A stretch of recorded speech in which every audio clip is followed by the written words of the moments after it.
As representações físicas de imperadores romanos em moedas e em bustos nos dão uma ideia de como eles se pareciam. Mas uma questão que não sabemos é como era a higiene desses governantes. Então, no vídeo de hoje, vou te contar como era a higiene de um imperador romano. Mas antes, eu te peço para deixar o like, assim esse vídeo chega a mais pessoas. Agora, sem mais demora, vamos para a história. Durante a primeira metade do século I a.C., os homens romanos geralmente usavam cabelos e barbas longos, mas Júlio César não, e quando chegou ao poder, tornou-se modelo para cabelos mais curtos em geral. De acordo com o historiador romano Suetônio, César era gentil demais nos cuidados pessoais, não apenas sendo cuidadosamente aparado e barbeado, mas até mesmo tendo os cabelos brancos arrancados. Suetônio também escreveu que César estava ficando careca e aparentemente muito chateado com isso, porque sabia que seus inimigos políticos zombavam dele por isso. Então, o que César faria? A mesma coisa que muitos homens ainda fazem para esconder suas carecas. Como relata Suetônio, ele costumava pentear suas mechas escassas para o alto da cabeça, e de todas as honras entregues a ele pelo Senado e pelo povo, não houve nenhuma que ele recebeu ou usou com mais prazer do que o privilégio de usar uma coroa de louros em todos os momentos.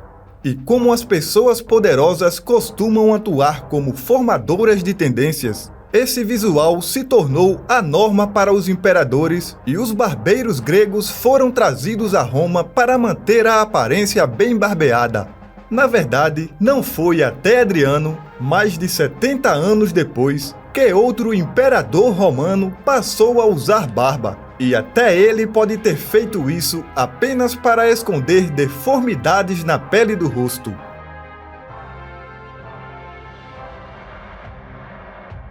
O imperador Tibério foi chamado de belo por Suetônio, embora o autor também tenha notado que ele surgia de repente com muitas espinhas. Acne não ficou sem tratamento durante o primeiro século. O escritor médico Aulus Cornelius Celsus produziu um tratado inteiro sobre saúde, limpeza e tratamento de várias doenças e aflições, incluindo problemas de pele. Quando se tratava de remover espinhas, Celsus prescreveu a aplicação de resina, a qual foi adicionada pelo menos a mesma quantidade de alúmen e um pouco de mel. Em seguida, uma mistura de quantidades iguais de galbano e soda, socada em vinagre até a consistência de mel, deve ser espalhada na área afetada. Depois de várias horas, devia ser lavado e a área untada levemente com óleo. Dito isto, Celsus realmente não achava que todo o procedimento valesse a pena. Em seu De Medicina, ele escreveu: para tratar espinhas, manchas e sardas é quase uma perda de tempo.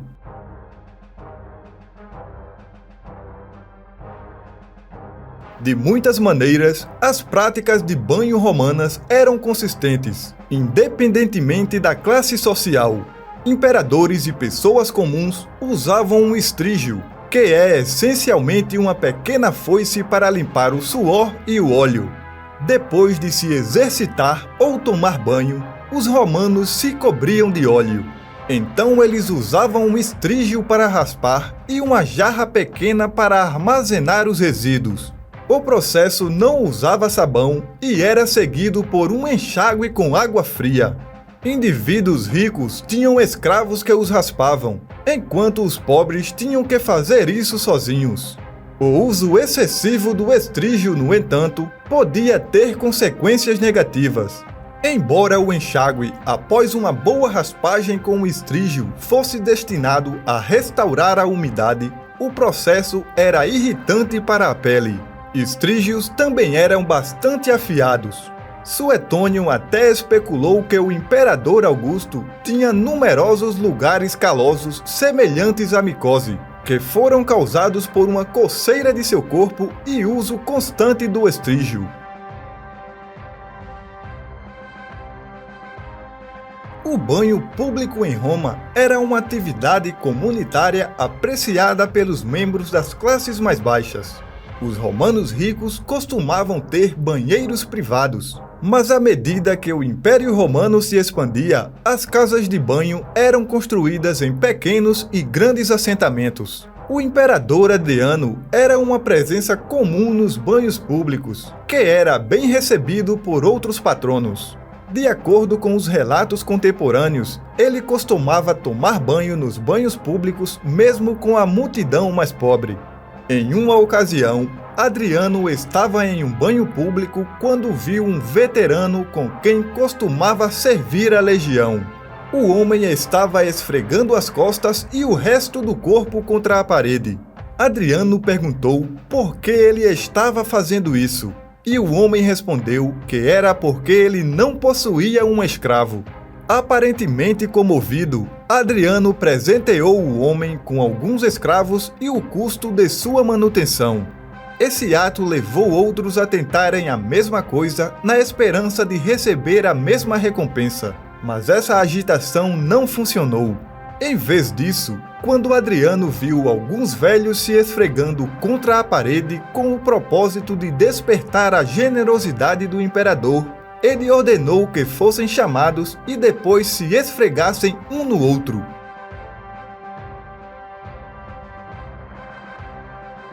Os romanos não tinham sabão no sentido moderno, mas encontraram outras maneiras de limpar suas roupas, e uma dessas maneiras era colocá-las na urina. Os romanos usavam urina humana e animal para remover a sujeira e o óleo das roupas. Não é tão louco ou nojento quanto parece, porque a urina é de fato rica em amônia, que é um agente de limpeza. A urina também é bastante fácil de obter. Os comerciantes a coletavam em banheiros públicos, e os impostos cobrados sobre a urina geravam receita para pagar as tropas romanas, um plano instituído pela primeira vez pelo imperador Vespasiano.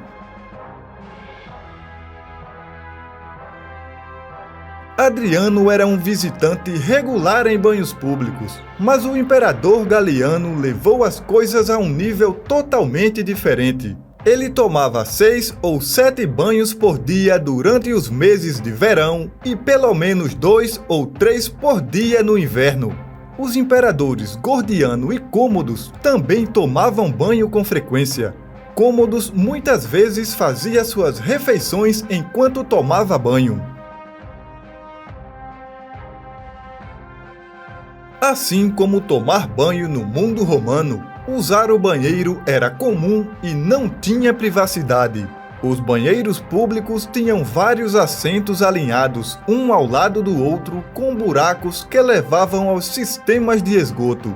A menos que fosse um dos romanos ricos. Nesse caso, provavelmente tinha um banheiro privativo instalado.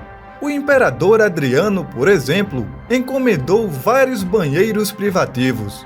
Muitos dos banheiros de assento único foram dispostos em grupos perto dos refeitórios e projetados para indivíduos de diferentes níveis sociais. Evidências arqueológicas mostram que alguns desses banheiros continham fontes borbulhantes que seriam usadas para enxaguar as esponjas que os romanos usavam para fazer a limpeza. Assim era a higiene dos imperadores romanos. Algumas surpresas, outras nem tanto. Afinal, muitas vezes, os antigos são injustamente acusados de serem repulsivos. Eu fico por aqui e te peço para deixar o like e se inscrever no canal para receber os próximos vídeos. Nos vemos na próxima história.